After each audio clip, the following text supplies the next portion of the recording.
This is going to be Dire Maul, Gordok Commons as a protection paladin. So last wing of Dire Maul here. Can be kind of scary. I have a visible head armor right now. That's unusual. I guess I was okay with just this little thing on my head, but I don't like things on my head usually. Anyway, yeah. So, can be a slight problem sometimes. I've seen groups go wrong here more often than in like the other two parts of Dire Maul. But my notes say this group was very good, very coordinated, everything went well. So we should see a nice smooth run here.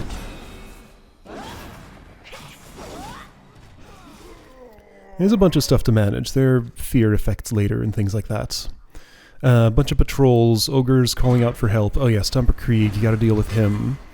Captain Crumb Crush is kind of scary sometimes.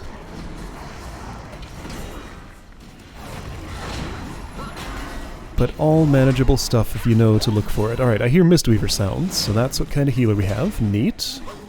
I see a warrior, a rogue with quite a name, and some kind of Shadow Priest. Yeah, neat. Shadow Priest, as usual, managing to pull threat off me. Somehow, it's just a thing they do. I've come to expect it. This is an enthusiastic warrior, but like, she knows exactly how long to wait. Looking good so far. Feeling a real good vibe from this group. Alright, Guard Moldar. He calls for help at like 50% or something. We're fighting him in a place where no help can hear him. So no other ogres will join the fight, I think.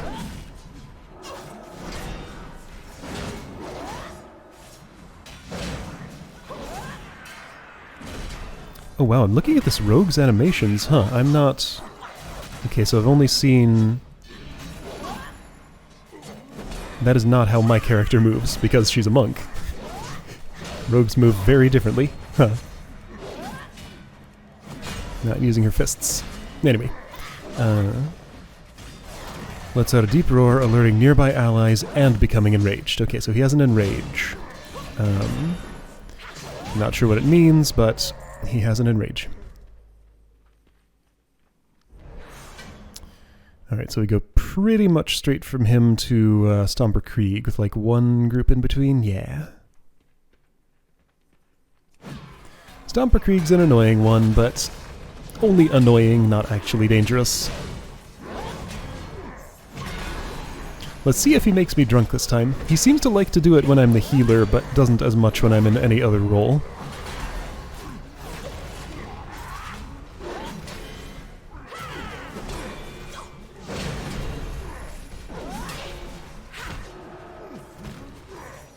So yeah, most of these ogres have enrages. They put away their weapons and start swinging wildly, which does more damage. But this Mistweaver is on top of things. My health bar is like not dropping at all.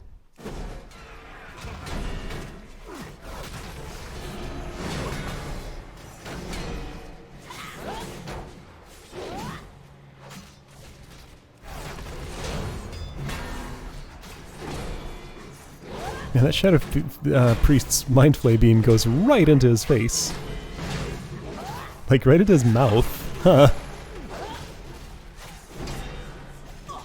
If it's Mind Flay, you'd think it'd be the forehead. Okay, yeah, so he just does whatever he wants. However, he can be taunted.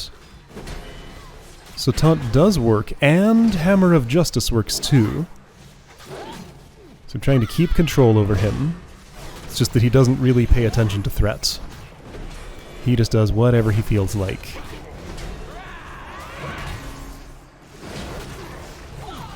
Okay, so the Shadow Priest got the drunk effect now.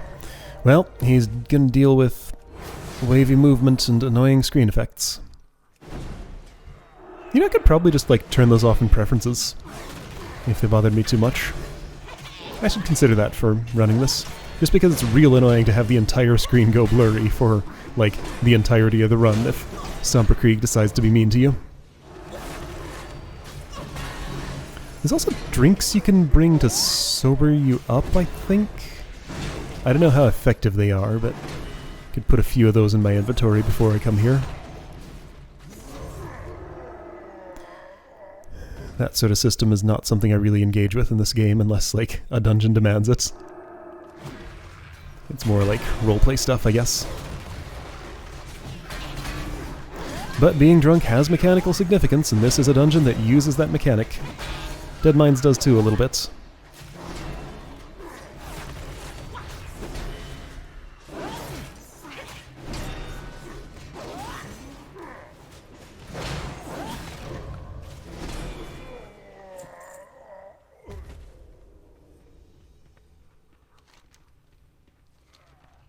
So this guard, what's his name, Slipkick or something? He just patrolled, no, this is Fengus. Slipkick's later. He patrols around, I saw him for a moment. So he can be, like, anywhere in this general area. Is there something going wrong behind me? I thought I saw an ogre attacking someone, but everybody's health bar is full, so I guess not.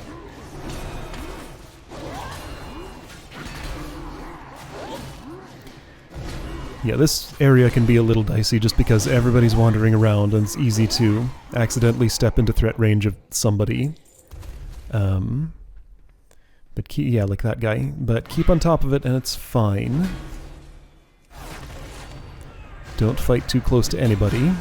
Sometimes hard to do because they're mages, so they want to stand still and cast instead of go to the position where you want them to be. Okay, so I'm trying to figure out where he is. There we go. Put a marker on him so I don't lose track. Man, that target macro is so good. If you know the name of something, you can just, you know, and it is, like, in range to be loaded in the game, you can just learn its location by typing a string in the chat. It is super useful. It was a real game changer when I learned about that. There used to not be the option to show target location on the minimap, I think, and it doesn't work for every target. All hostile ones, I think, show up that way, and some friendly ones, but sometimes I just don't actually get a marker there. There's a jewel crafting item. It's like a focusing lens or something that projects a little beam of colored light from your character to whatever your target is. I used to use that on one of my other Alliance Paladin character, who was a jewel crafter, to point me at my target before I could see it on the map. Huh, come to think of it, this paladin is also a jewel crafter. That's just how it worked out. But I haven't gotten as far as the focusing lenses yet. Yeah, so still sometimes useful. But yeah, the target macro and minimap icon are usually enough to find my way to whatever I need to find. I do have to find a moment to, like, type out this long string, and, you know, I have to know the exact name of the thing I'm typing and, you know, not make any typos in it or anything. But it still is an incredibly valuable tool.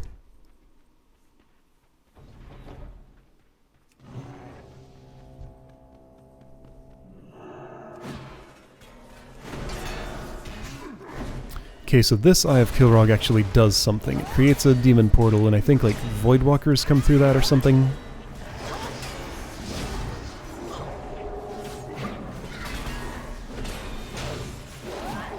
Let's see, Gordok Warlock. I think they have multiple schools of magic, so a simple interrupt won't necessarily bring them to you, but the Avenger's Sea Shield Silence will stop all schools of magic.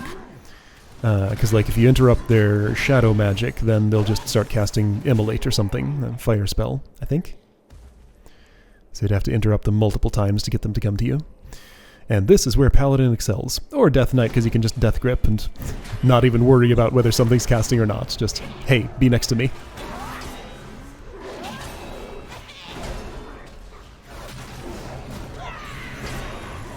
Warrior, Druid, and Monk would have to just, like, well, they all have pretty good mobility, so they can just, like, zip over and attack the thing and zip back if they need to. Don't know what Demon Hunter does. I do not know much about being a Vengeance Demon Hunter. I don't have a Demon Hunter at all.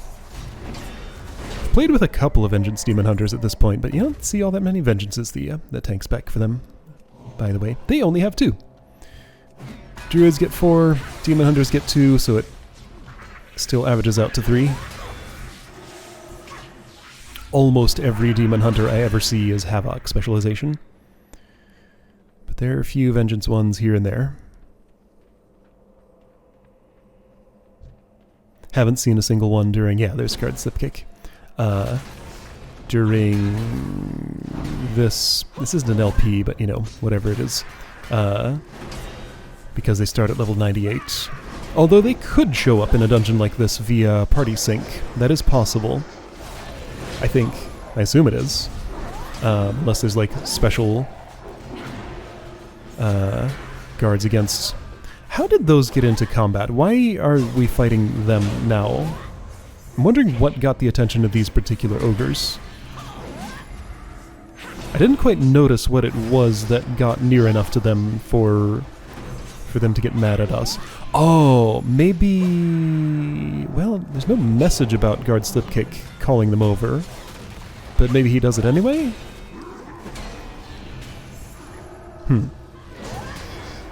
It's no big deal. This healer is on point, having no trouble keeping everybody up, no matter what the situation. Like, I could be being way more aggressive here if I felt like it, but, you know, I'm not that aggressive in dungeons.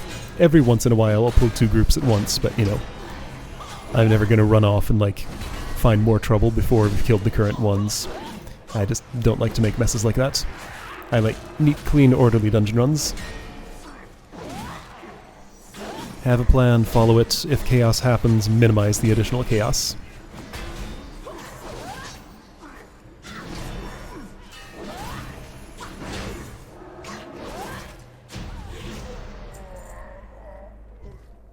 Yeah, her mana bar took a little bit of a hit. Not that much, though. Yeah, okay, so those Nether Walkers came from the Eye of Kilrog's portal, but they weren't close enough to us for us to get their attention.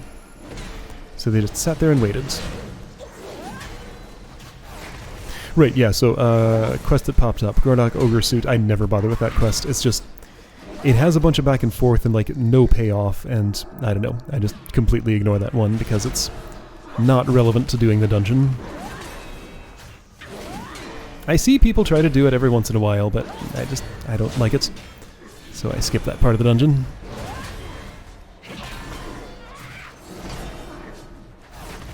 Why am I examining my party right now? Guess I had some question on my mind about my damage dealers.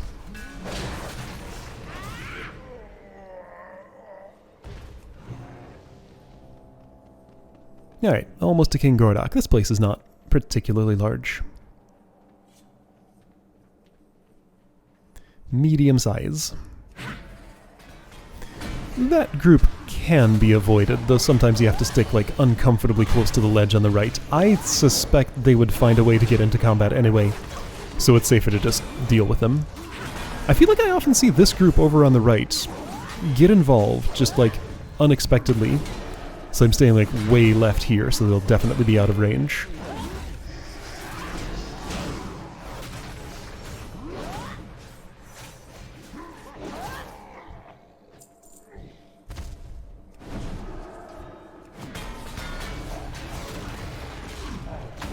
I believe Judgment is my best damage dealer and threat generator, so that is... It's single target, but, oh, somebody is doing the Gordok Ogre Suit. Oh yeah, that's why I saw the quest pop up, because Mr. Mage started it.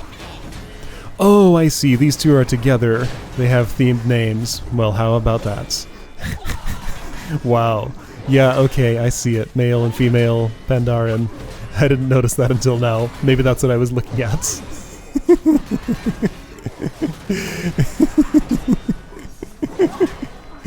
Oh man. Well, that's just silly.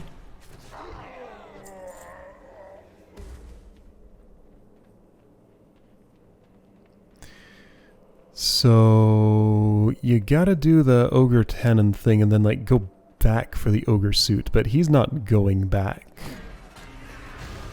At least not yet. Watch that little blue dot on the minimap, see if it strays back to where the goblin was down there. Maybe he's not gonna bother, because I'm not gonna bother. I don't want an Ogre Suit. And yeah, only one person in the party can actually collect the Ogre Tannin and therefore do the quests. I don't know, it's just, like, really weird.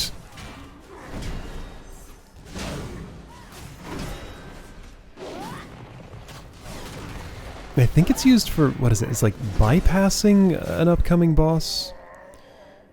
Because, you know, Guard Crom Crush is a little scary, but, you know, I'd much rather fight him than to skip him. I don't like to skip stuff.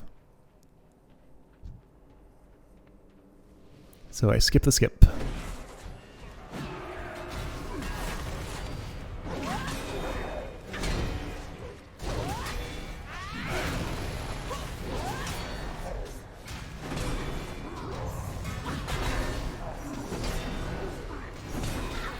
Let's see. This... Okay, so you banished... Do the Gordok Warlocks use fear? Am I standing in a dangerous spot right now? Banish, immolate. I didn't see any fear going on there. But a Warlock is the sort of dude who would use fear. Captain Crumcrush definitely does, so I want to pull him way back here. Don't get any closer than that. Even that's suspiciously close. I'd be better off a little bit farther back. There we go, a little bit farther back. That's fine now. Because like if he fears and my character decides to run straight forward, that's 5.5 seconds. Yeah, so that's how far I ran, like from one arch to the next. Fortunately, I picked the exact opposite direction to run, so that was good. But yeah, if I had gone forward instead of backwards, I still would not have been in range of trouble, but I would have been close. So 2 Gordok Reavers come to help him during this fight. Yeah, this is the direction I don't want to run. It's fine, though. Oh, does he do a Mortal Strike? That little axe icon on me usually means healing reduced. So maybe that's why it's hard to survive during this fight. One of the reasons. Also, just he does a lot of damage. I'm focusing on this Reaver, but the captain's almost dead. I should be trying to kill him instead. There we go. Okay.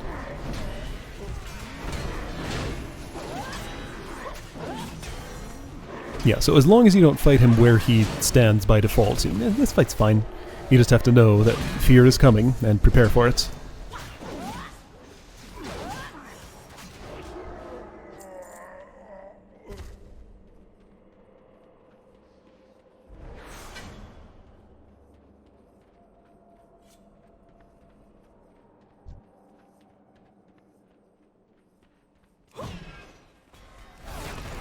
I wonder if you could, let's see, if you're positioned perfectly, I wonder if you could sneak between these two groups. Just like dead center, be just slightly out of their range.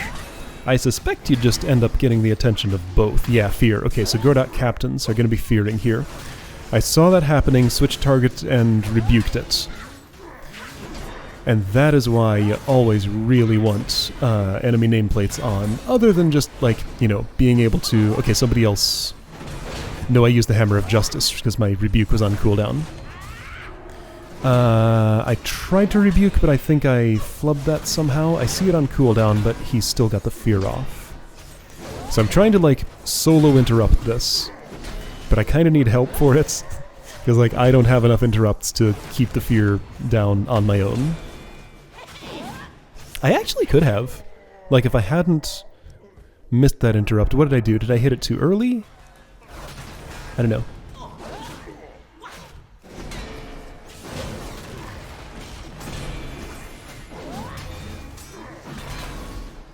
Two captains and a Reaver this time. Okay. 2 fears at once. Can't do much about that. I mean, Rebuke is off the global cooldown. I had just thrown my Avenger's Shield to silence the one. If I could have switched targets quick enough, I could have theoretically rebuked the other one at the same time. But also I'm fighting in a place where it's not a problem. I think their fear is shorter than the captain's. Well, their captain's. Captain Cromcrush. The named captain.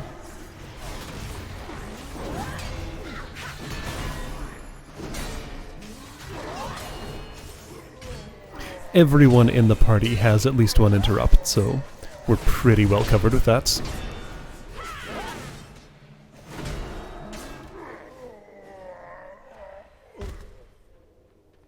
Wait, no, that's a Mistweaver, not a Restoration Shaman. Okay, well, almost everybody in the party has an interrupt.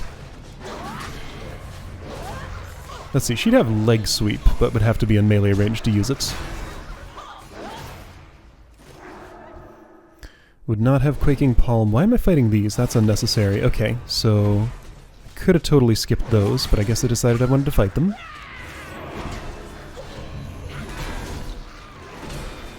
Right. Volpera, not Pandaren, so no Quaking Palm. Bag of Tricks, but that doesn't interrupt, it just does a bunch of damage. Polymorph. Oh, so you do that. Okay. Yeah, I don't normally fight these. I don't know why I decided to here. Guess I just thought they might be trouble.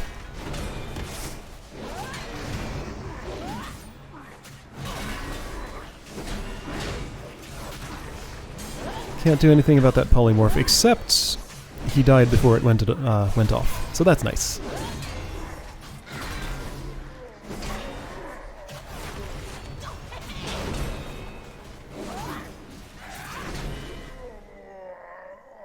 So all of these mechanics, you know, you can ignore them and just get the dungeon done, but like, taking this stuff seriously, trying to interrupt, you know, trying to position carefully, and just like, not just assuming you can ignore stuff is really what makes the difference between a smooth run and a messy run.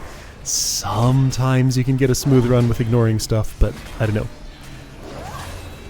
Even in low-level dungeons like this, I find it's a better time if you take it seriously and, you know, give it your all, really make an effort. Do things properly.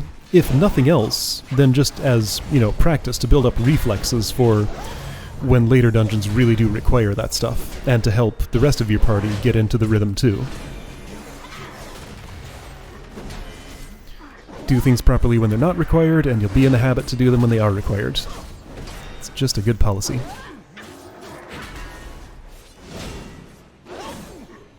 King Gordok has a big health pool, but he's just kind of another Captain Crumcrush with one buddy who dies pretty quick, and he doesn't call any other reinforcements, I think. So he's not a big deal. I do see that Mortal Strike, at least I assume that's what that is. Oh, I have a stacking Sunder armor, don't I? Okay, so I'm going to be taking progressively more damage as this goes on. So low enough damage output could start to be a survivability problem for me here. Okay. I had not noticed that before because I've never fought him with, like, a bunch of people who don't know how to deal damage. Shadowmend? The Shadow Priest cast Shadowmend on me. Weird, okay. Huh.